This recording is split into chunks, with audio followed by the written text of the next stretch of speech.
Hello बच्चों, welcome back. एक बार फिर से आप सभी का स्वागत है आज की क्लास में। आज का हमारा टॉपिक है इंट्रोडक्शन ऑफ अकाउंटिंग स्टैंडर्ड। आपने कभी नाम सुना है अकाउंटिंग स्टैंडर्ड्स का? नहीं सर, बिल्कुल नहीं सुना। कोई बात नहीं, अब क्या होता है हम इसको समझते हैं। पहले एग्जाम्पल से समझते हैं। मान लीजिए मान लीजिए मैं अपना बुक्स ऑफ अकाउंट लेकर गया 5 अलग अलग अकाउंटेंट्स के पास कि भाई मुझे अपना, ये रही मेरी बुक्स, बिजनेस के ट्रांजेक्शन, आप मुझे मेरा कितना प्रॉफिट है कैलकुलेट करके बता दो। पांचों अकाउंटेंट्स ने अलग अलग प्रॉफिट निकाला। क्यों? क्योंकि कोई सेट ऑफ रूल्स नहीं है कि आपको इस ट्रांजेक्शन का ऐसे ट्रीटमेंट करना है, इसका ऐसे करना है। सब ने अपने अपने हिसाब से प्रॉफिट निकाल के दे दिया। तो इस चीज़ को कम करने के लिए अकाउंटिंग स्टैंडर्ड्स को लेकर आया गया। अकाउंटिंग स्टैंडर्ड क्या कहता है? वो आपको बताता है कि किसी भी आइटम का हमें कैसे रिकॉर्ड करना है, उसको कैसे मेजर करना है, कैसे उसको प्रेजेंट करना है और कैसे डिस्क्लोज करना है बुक्स ऑफ अकाउंट्स के अंदर। ठीक है? ठीक है सर। चलिए, accounting introduction of accounting standards. Accounting as a language of business communicates the financial result of enterprise to various stakeholder by means of financial statement। जैसे कि हमें पता है जो अकाउंटिंग है क्या है, लैंग्वेज ऑफ बिजनेस है। इसके थ्रू पता चलता है लोगों को कि जो कंपनी है उसकी क्या परफॉर्मेंस है, वो ग्रो कर रही है या लॉस में जा रही है, प्रॉफिट मेकिंग है, क्या है। अकाउंटिंग से ही हमें पता चल पाता है, उसके बैलेंस शीट देख के, उसका प्रॉफिट एंड लॉस देख कर पता चल पाता है। ठीक है? ठीक है sir. If the financial accounting process is not properly regulated, there is possibility of financial statement being misleading, tenuous and providing a distorted picture of the business rather than a true। कहने का मतलब है, अगर financial accounting को सही से regulate नहीं किया गया, एक फ्रेमवर्क प्रोवाइड नहीं किया गया, तो सब अपने हिसाब से प्रॉफिट निकालेंगे और जो प्रॉफिट होना चाहिए, जो फाइनेंशियल स्टेटमेंट जो ट्रू एंड फेयर व्यू देना चाहिए उसका, वो नहीं निकलेगा। क्या प्रॉफिट है, हम प्रॉफिट मैनिपुलेट हो जाएगा। जो एक्चुअल प्रॉफिट है वो आना चाहिए, वो नहीं आ पाएगा। तो इसीलिए इसको रेगुलेट करने की जरूरत थी। Accounting standard provides framework and standard accounting policies for treatment of transaction events so that the financial statement of different enterprise become comparable। ठीक है? ये तो मैंने आपको एक केस दिया। अब मुझे अपना प्रॉफिट दूसरे के साथ कंपेयर करना है, वो भी नहीं पॉसिबल है जब तक कि मैं जो अपने यहाँ पे ट्रीटमेंट कर रहा हूँ, सेम ट्रीटमेंट वहाँ पे भी वो कर रहा हूँ, तभी तो मैच कर पाऊंगा। मान लीजिए मैं यहाँ पे कुछ और ट्रीटमेंट कर रहा हूँ, वो कुछ और ट्रीटमेंट कर रहा है, तो कंपेयर नहीं कर सकते। तो अकाउंटिंग स्टैंडर्ड क्या करता है? फ्रेमवर्क प्रोवाइड करता है और स्टैंडर्ड अकाउंटिंग पॉलिसीज बताता है कि आपको इस आइटम से रिलेटेड आपको ऐसे ट्रीटमेंट करना है। जैसे कि अकाउंटिंग स्टैंडर्ड 2 है, वो इन्वेंट्री से रिलेटेड है, स्टॉक इन्वेंट्री से रिलेटेड है। वो बताता है हमें कि हमें स्टॉक को कैसे रिकॉग्नाइज करना है, कब रिकॉग्नाइज करना है, कैसे करना है, कैसे उसको मेजर करना है और कैसे उसको प्रेजेंट करना है एंड डिस्क्लोज करना है। AS2 बोलता है कि जो भी हमारी इन्वेंट्री होगी उसको हम दिखाएंगे कॉस्ट, जितने पे हमने परचेज किया, या फिर जितने में हम सेल करेंगे, जो मार्केट वैल्यू होगी, दोनों में से जो भी कम होगा उस पे हम उसको वैल्यू करेंगे इन्वेंट्रीज को, कॉस्ट और market value which ever is less. ठीक है? ठीक है sir. Third, sorry, next, accounting standards are written policy document issued by the expert accounting body or by the government or other regulatory body covering the aspect of recognition, measurement, presentation and disclosure of accounting transaction and event in the financial statement। जो accounting standard होते हैं हर कोई issue नहीं कर सकता।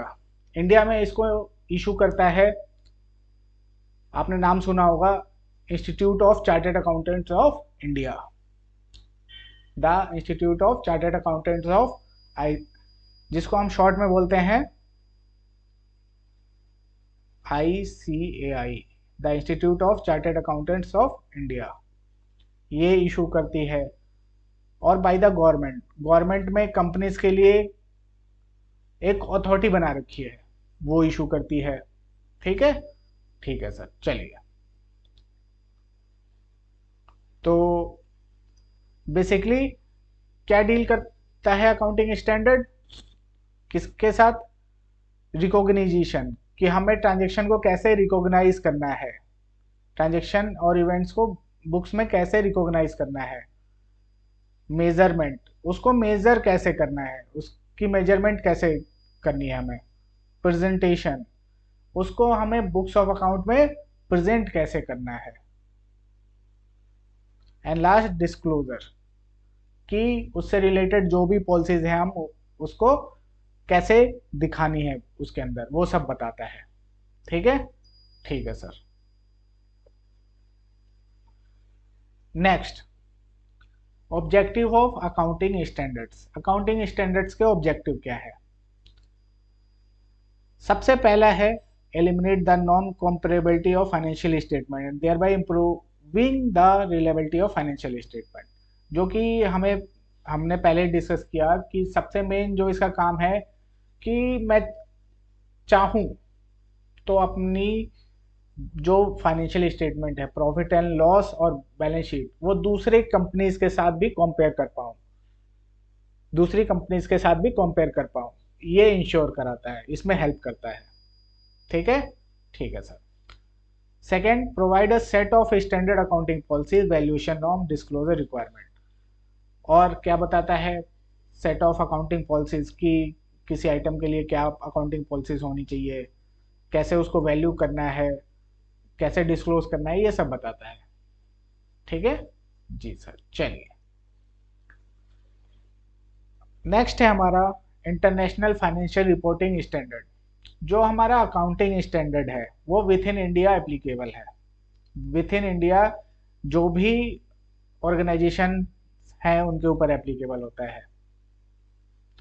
ठीक है, international financial reporting standard ये होता है आपका ग्लोबली, ग्लोबल, जो फॉरेन की कंपनियां हैं उनके ऊपर एप्लीकेबल होता है।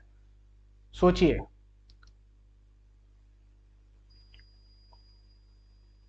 एक कंपनी यूएसए में है, एक कंपनी कनाडा में है,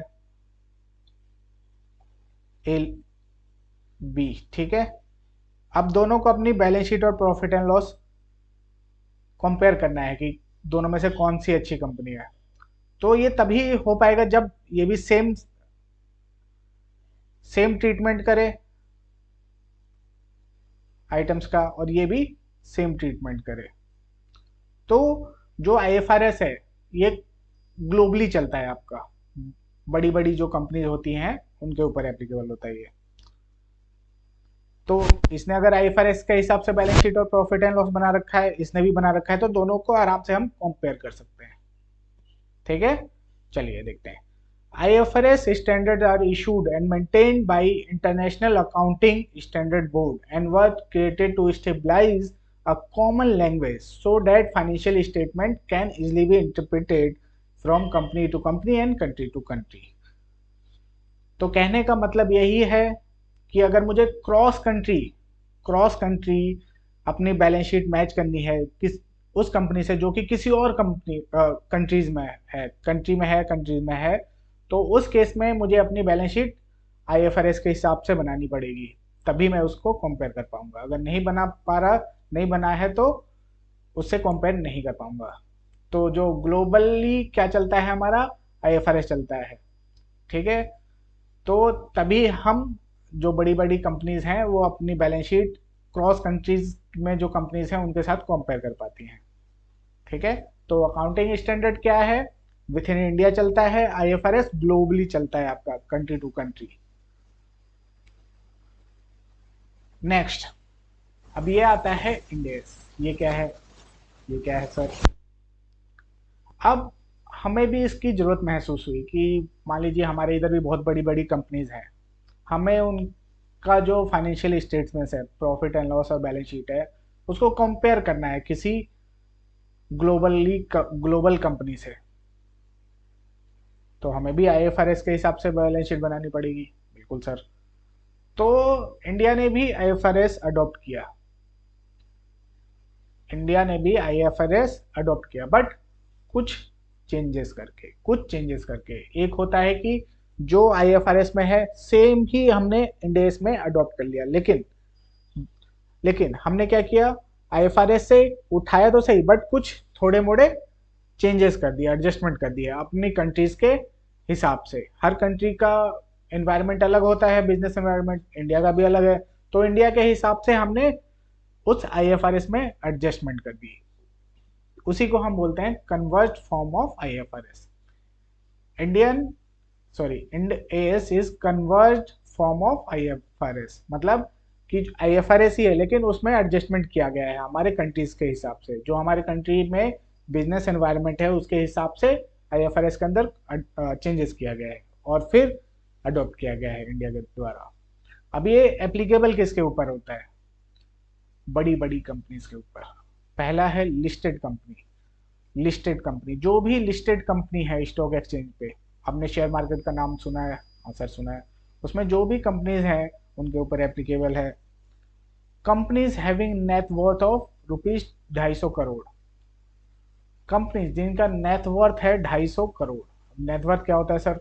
नेटवर्थ होता है एसेट्स में से जब हम आउटसाइड लायबिलिटी माइनस कर देते हैं। मान लीजिए मेरे पास 1,000 रुपए के एसेट हैं और मुझे बाहर वालों को देना है 300 रुपए, तो मैं बोलूंगा मेरे पास 700 रुपए की नेटवर्थ है। ठीक है, समझ में आया? मेरे पास कितने का एसेट है और मुझे बाहर वालों को कितना पेमेंट करना है, उसको माइनस कर देंगे, जो नेट बचा उसको बोलते हैं नेटवर्थ। तो कंपनी जिनका नेटवर्थ है 250 करोड़ से ज्यादा या 250 करोड़ या उससे ज्यादा है, उन पे एप्लीकेबल है। Then they are holding subsidiary associate joint venture company. ये क्या होता है सर? इनका मतलब है कि अगर किसी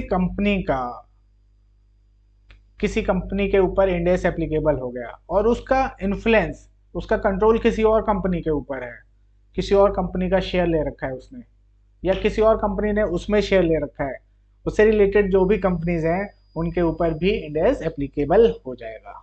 ठीक है, उसकी holding subsidiary associate joint venture companies.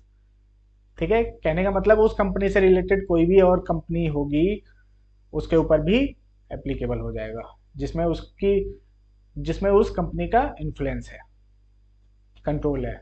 ठीक है, ठीक है sir. Difference between Ind AS and AS. अब इंडेस और एएस के अंदर क्या डिफरेंस है? पहला डिफरेंस है इंडेस इज प्रिंसिपल बेस्ड। जो हमारा इंडेस है वो प्रिंसिपल बेस्ड है, जबकि जो हमारा काउंटिंग स्टैंडर्ड है वो रूल बेस्ड है। और दूसरा हमारा डिफरेंस है, अकाउंटिंग स्टैंडर्ड बोलता है कि हर चीज को हमें फेयर वैल्यू पे दिखाना है। फेयर वैल्यू मतलब मार्केट वैल्यू पे दिखाना है, जबकि अकाउंटिंग स्टैंडर्ड बोलता है हमने जितने में परचेज किया है उसी पे दिखाना है। जैसे कि मैंने मान लीजिए एक मोबाइल खरीदा, 10,000 का एक मोबाइल खरीदा 1 महीने पहले, आज उसकी मार्केट वैल्यू है 8,000 रुपए, तो इंडेस में मैं उसको 8,000 पे दिखाऊंगा, एस में 10,000 पे ही दिखाऊंगा जितने पे मैंने परचेज किया था। ठीक है, ठीक है सर। तो ये था हमारा आज का टॉपिक। अगर आपको कुछ समझ में नहीं आया या कोई डाउट है तो आप मुझसे पूछ सकते हैं। मेरा नंबर है, WhatsApp number 7631399189। Okay, thank you.